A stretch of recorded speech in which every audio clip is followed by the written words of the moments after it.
So they're going to try to tell me my factory warranty is up again. Let's mess with them. Here we go, everybody.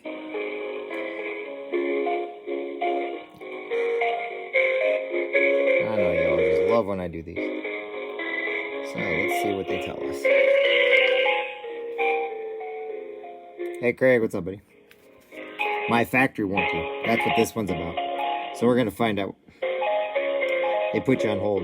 Hey Keith, this is my factory warranty. Oh my goodness. So let's find out what they're talking about. They may be checking the internet, making sure I'm not the live feed, but I am. There we go. Thank you for holding. This is Nancy with the warranty division. Please state the year, make, and model of your vehicle so I can pull up your file. Oh, actually, can you tell me the year, make, and model of my vehicle since you guys have my warranty on file? Yes, sir. For the voice verification purposes, we need you to state the year, make, and model. Okay, So for my forward with a verification call. purposes, I need to tell you what kind of vehicle I drive. For my verification Okay, I purposes. think we're all set. Thank you and have a great day. You're lying. Scammers. Scammers.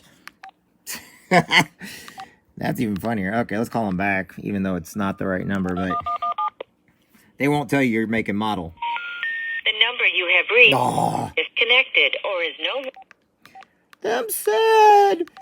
No. Let's do this one again. Nobody wants to have a working number.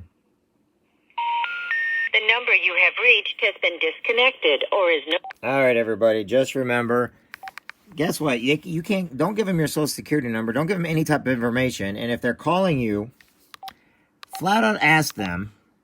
Oh, who's this guy? This one's a new one. You know, ask them who they are. You have reached a number that is no Jeez. longer in service. Please.